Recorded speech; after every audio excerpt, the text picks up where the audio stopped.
शेर के माध्यम से बता देता हूं कि कुछ तो मजबूरियां रही होंगी, उनकी यूं ही कोई बेवफा नहीं होता, इसलिए हौसला नहीं कर पा रहा हूं। आपके मन में जो सवाल है करनाल के विकास के बारे में, जो पूछा हमारे पार्टी कांग्रेस पार्टी के बहुत ही वरिष्ठ पूर्व में मंत्री रहे मेरे पिता समान श्री जयप्रकाश गुप्ता जी, हमारे करनाल की विधायिका श्रीमती सुमिता सिंह जी, हमारे पूर्व विधायक असंध से श्री शमशेर गोगी जी, हमारे पूर्व विधायक श्री इंद्री से श्री राकेश काम्बोज जी, हमारे एमपी चुनाव के समय हमारे प्रत्याशी रहे कांग्रेस पार्टी से भाई दिव्यांशु जी, गुरविंदर कौर जी, रामफल जी, पराग गाबा जी, निश्चय सोही जी, हमारे डॉक्टर साहब चंद्रमणि जी नारायण, यहाँ उपस्थित मेरे सभी पार्टी के गुरविंदर कौर जी एवं उपस्थित सभी वरिष्ठ यहाँ पर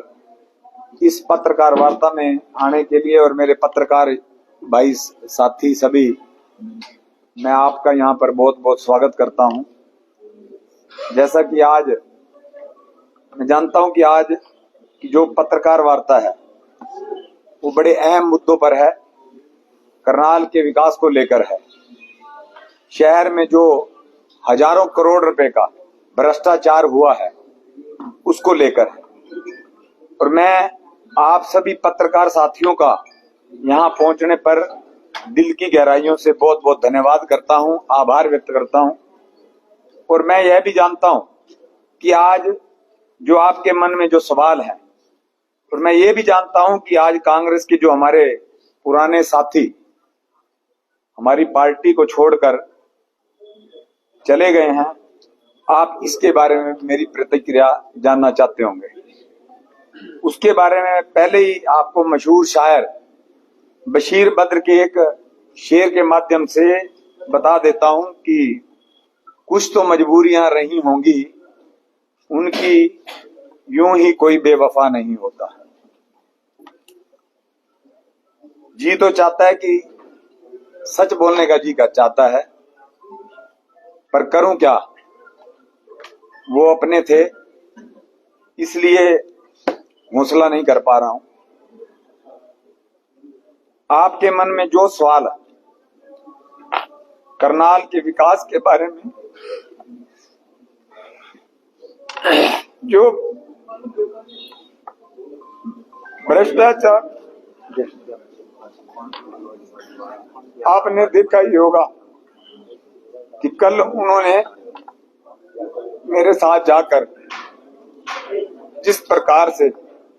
मेरी पीठ पे हाथ रख के मेरा नॉमिनेशन करवाया है, आप सभी के सामने है ये बात, किस प्रकार से उन्होंने मेरे पीठ से हाथ हटा लिया।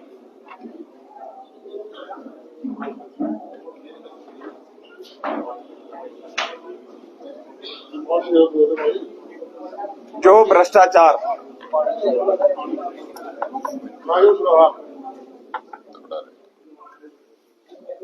देखो, वो हमारे, हम तो त्रिलोचन जी को भले अशोक खुराना जी थे, हम उनको अपना मानते थे, और हमने ये वादा किया था कि टिकट जिसको भी मिलेगी हम एकजुट होकर चुनाव लड़ेंगे। लेकिन मुझे अगर इतना आभास होता तो मैं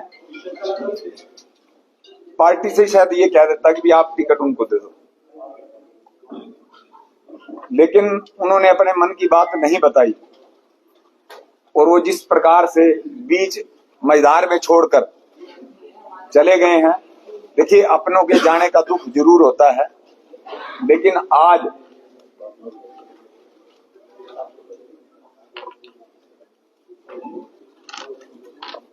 करनाल शहर के अंदर जब वो गए हैं, मेरे पास करनाल की जनता के हजारों फोन आए हैं।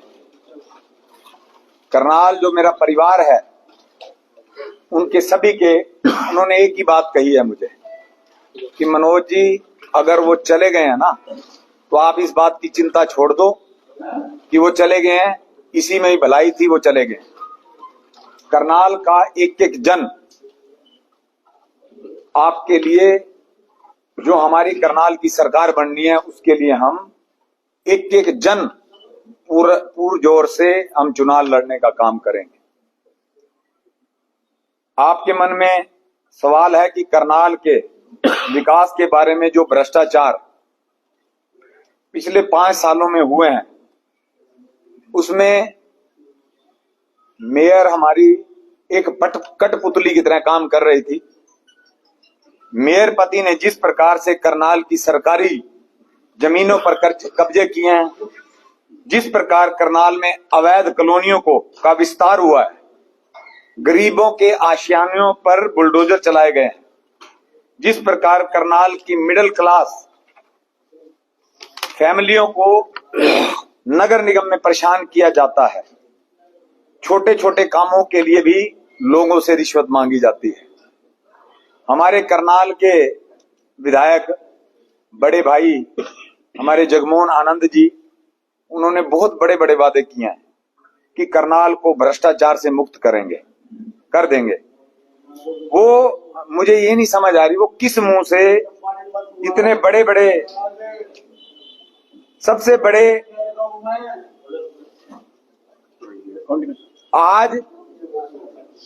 मुझे तो ये नहीं समझ आती कि वो किस मुंह से सबसे बड़े भ्रष्टाचारी के लिए वोट मांग रहे हैं। मैं बड़े भाई आनंद जी से विनम्र शब्दों में पूछना चाहता हूं कि वो क्या एक भ्रष्टाचारी के लिए दिल से वोट मांग रहे हैं? अगर ऐसी बात है तो मैं सार्वजनिक रूप से बड़े भाई जगमोहन जी से एक अपील करता हूं कि वो गीता पे हाथ रख के लोगों के बीच में ये कसम खा लें कि वो जिसके लिए वोट मांग रहे हैं वो भ्रष्टाचारी नहीं है, उन्होंने भ्रष्टाचार नहीं किया। मैं दावे के साथ कह सकता हूं कि विधायक जी की हिम्मत नहीं होगी, वो इतनी हिम्मत नहीं जुटा पाएंगे कि कसम खाने के कि मैं आपके माध्यम से वो कसम नहीं खा पाएंगे। मैं आपके माध्यम से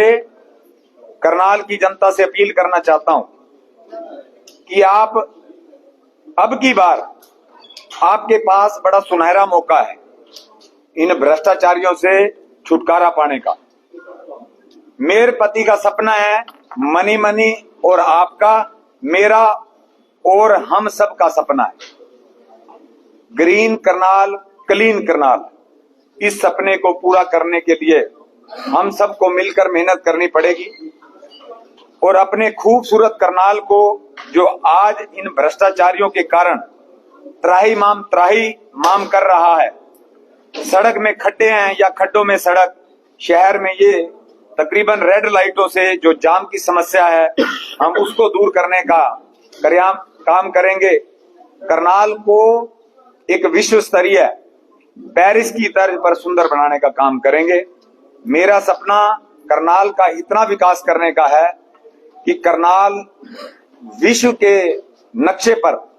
अपनी चमक दिखाए। इसका ताजा उदाहरण सन 2013 से लेके 2018 के बीच में जब मैं डिप्टी मेयर था, तब भी हमने रेणु बालाजी को अपनी मेयर सभी पार्षदों के माध्यम से बनाया था।